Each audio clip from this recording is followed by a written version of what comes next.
Bismillahirrahmanirrahim. Assalamualaikum warahmatullahi wabarakatuh. Alhamdulillahirabbil alamin. Wassalatu wassalamu alal mursalin wa ala alihi washabihi ajma'in. Amma ba'du. Alhamdulillah, puji syukur kehadirat Allah Subhanahu wa taala yang telah memberikan kita rahmat dan hidayah sehingga kita masih dipertemukan di bulan suci Ramadan hari ini. Salawat dan salam tetap kita haturkan kepada Nabi besar Muhammad sallallahu alaihi wasallam yang telah membimbing kita dari jalan kegelapan menuju jalan yang terang benderang, yakni agama Islam. Ketiga kalinya saya ucapkan banyak terima kasih kepada Ibu Kepala Sekolah SMP Negeri 57 dan beserta seluruh guru-guru SMP Negeri 57 yang telah memberikan amanah kepada saya untuk menjelaskan materi tentang macam-macam sholat di Pondok Ramadan di SMP Negeri 57 pagi hari ini. Anak-anakku yang saya banggakan, apa kabar hari ini? Apakah kalian masih semangat melaksanakan ibadah puasa? Ibu berharap kalian tetap semangat menjalankan ibadah puasa dengan ikhlas karena Allah, dan sampai nanti maghrib kalian berbuka puasa. Anak-anakku yang saya banggakan, sebelum saya menjelaskan ke materi inti, terlebih dahulu Ibu ingin menjelaskan sedikit tentang istimewanya bulan Ramadan ini. Bulan Ramadan ini berbeda dengan bulan-bulan yang lainnya, karena Allah telah memfirmankan dalam Al-Quran bahwa bulan Ramadan ini bulan yang sangat istimewa, bulan yang penuh ampunan, bulan yang ditunggu-tunggu oleh umat Islam, bulan yang sangat dinanti-nantikan oleh umat Islam, karena disitulah banyak sekali pahala yang diberikan oleh Allah Subhanahu wa taala. Anak-anakku yang saya banggakan, jika kalian melaksanakan ibadah puasa ini dengan sangat sungguh-sungguh, dengan ikhlas karena Allah, maka kalian akan mendapatkan pahala yang sebesar-besarnya dari Allah Subhanahu wa taala. Karena apa? Karena di bulan Ramadan ini pintu-pintu neraka semua ditutup oleh Allah Subhanahu wa taala dan pintu-pintu surga dibuka oleh Allah Subhanahu wa taala. Jika kalian melaksanakan ibadah puasa ini atau melakukan puasa dengan ikhlas karena Allah, kalian pasti diberi balasan. Kalian diberi memilih pintu mana yang kalian pilih untuk masuk ke surga Allah Subhanahu wa taala.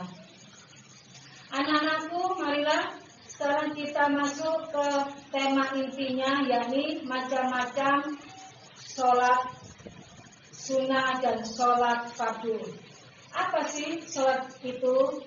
Anak-anak pasti tahu ya, karena anak-anak setiap hari menjalankan sholat. Tetapi di sini ibu mempertanyakan, apa sih sholat itu? Sholat adalah kegiatan ibadah yang dimulai dari niat, disertai dengan takbir, dan diakhiri dengan salam. Kemudian apa sih sholat fardu itu? Sholat fardu itu adalah sholat yang wajib kalian lakukan dalam sehari-hari. Berarti kalau di sini wajib, kalian harus wajib melaksanakan. Apabila kalian meninggalkan sholat fardu, kalian akan mendapatkan dosa. Anak-anakku, perlu kalian ketahui, sholat itu dibagi menjadi dua, sholat fardu dan sholat sunnah. Tadi ibu sudah menjelaskan sholat fardu itu adalah sholat yang wajib kalian lakukan dalam kehidupan sehari-hari. Kalau sholat sunnah itu apa? Sholat sunnah itu sholat yang mengiringi sholat fardu. Bisa dikerjakan sebelum sholat fardu dan sesudah sholat fardu. Oke anak-anakku, saya jelaskan bersama-sama ya. Sholat sunnah itu dibagi menjadi 5. Yang pertama, sholat subuh yang dilaksanakan 2 rakaat.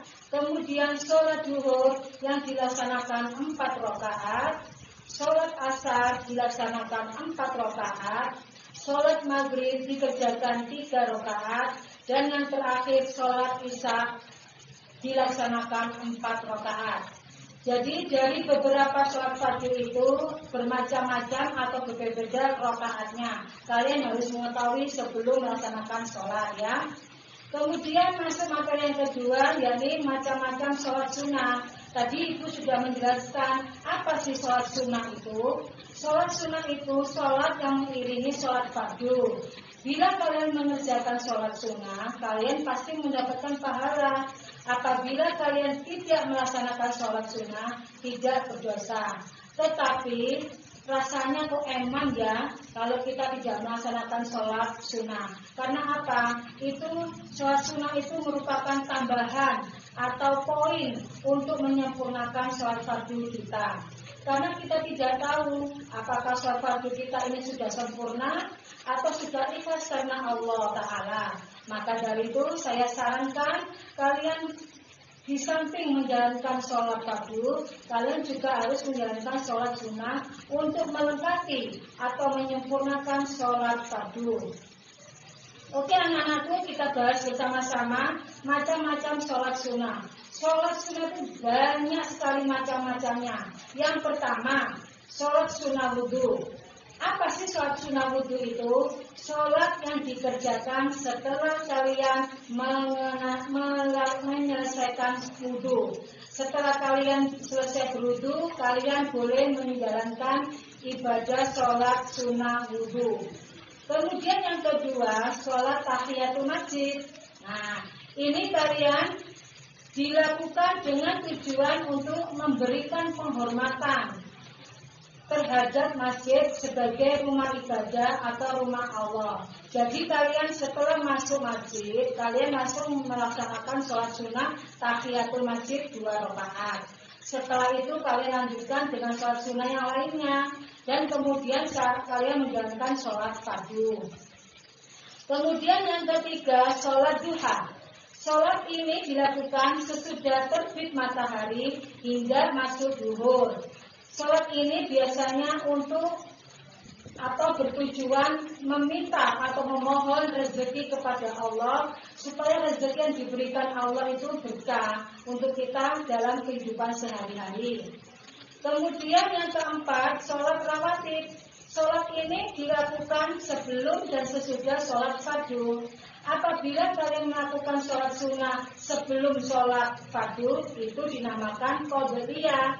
Kalau kalian melakukan sholat sunnah sesudah sholat fardu, itu dinamakan sholat sunnah ba'diyah. Jadi kalian harus bisa membedakan ya. Kalau sebelum itu dinamakan qabliyah, tapi kalau sesudah itu dinamakan ba'diyah. Jangan sampai keliru mengucapkan kedua sholat rawatib tersebut.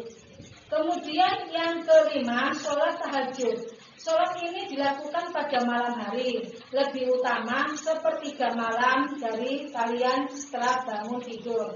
Sholat ini bisa dilaksanakan setelah sholat isya hingga masuk sholat subuh. Kemudian yang keenam, sholat istiqoroh. Sholat ini dikerjakan dengan tujuan untuk mendapatkan petunjuk dari Allah Subhanahu wa Ta'ala dari 2 pilihan yang kalian bingung. Jadi penjelasannya, seandainya kalian dalam keadaan bingung atau dalam keadaan bimbang untuk memilih 2 pilihan, kalian bisa melaksanakan sholat istiqoroh, minta petunjuk pada Allah ketika kalian merasakan bingung. Nanti di situ Allah pasti akan memberikan jawaban, entah melalui mimpi atau melalui kekuatan hati kalian. Kemudian yang ketujuh, sholat hajat. Sholat ini dilakukan dengan tujuan berharap apa yang kita inginkan akan terkabulkan oleh Allah Subhanahu wa Ta'ala. Sholat ini bisa dikerjakan kapan saja. Boleh dikerjakan di siang hari atau dikerjakan di malam hari. Kecuali setelah sholat subuh, kalian tidak boleh mengerjakan sholat hajat, karena waktu tersebut tidak dibolehkan untuk melakukan sholat hajat. Apa sih sholat hajat itu maksudnya? Jika kalian mempunyai hajat, misalkan kalian lulus dari SMP Negeri 57 ini, ingin melanjutkan ke SMP Maksud saya ingin melanjutkan ke SMA negeri yang bonafit. Kalian minta kepada Allah supaya hajatan kalian atau keinginan kalian terkabulkan oleh Allah.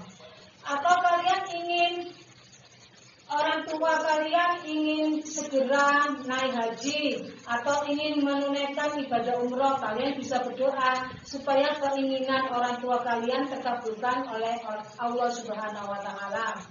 Kemudian yang ke-8 adalah sholat taubat. Sholat ini sangat penting untuk kita lakukan karena apa?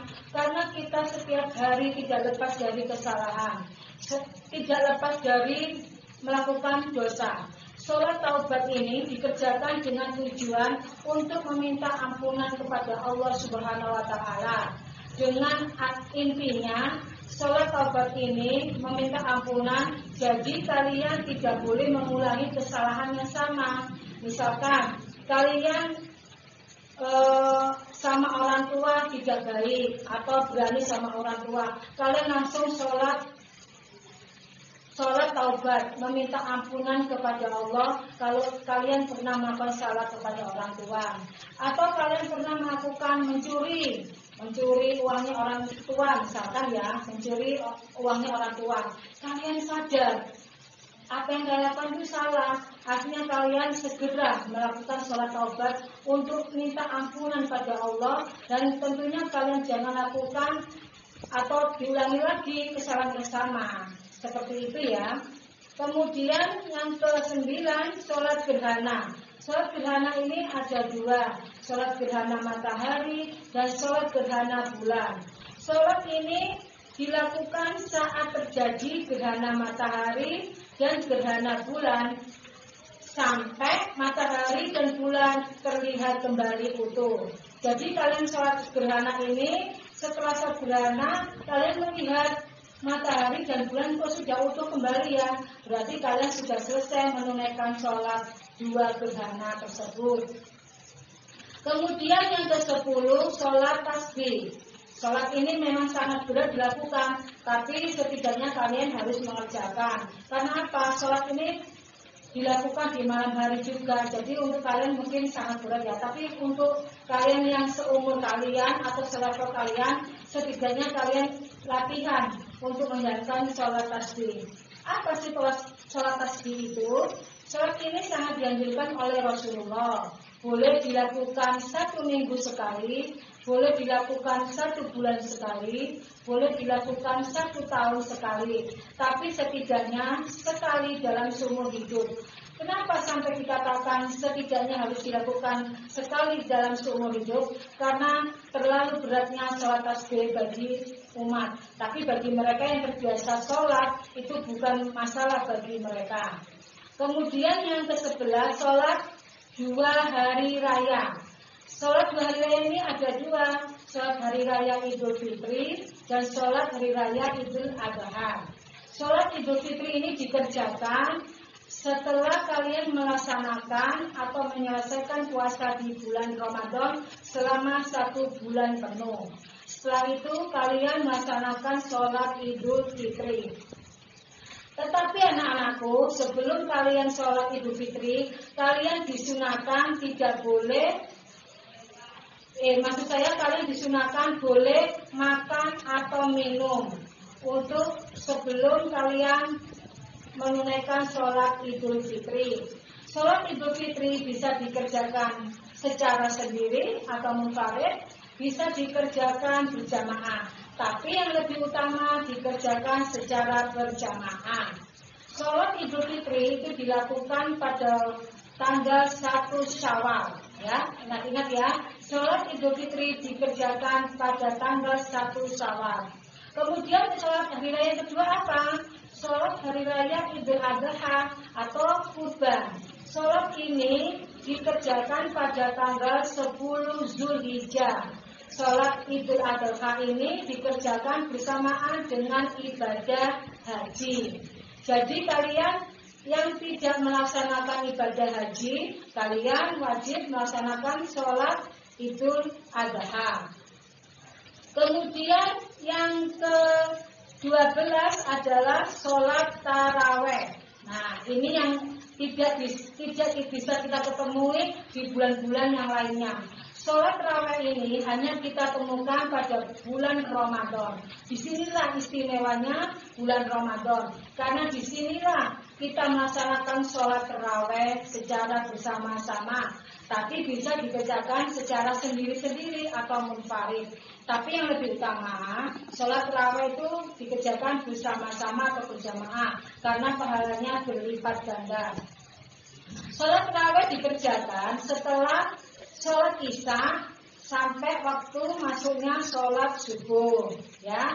Jadi kalian kalau sudah melewati sholat subuh sudah tidak bisa sholat tarawih. Karena apa? Waktunya sudah habis.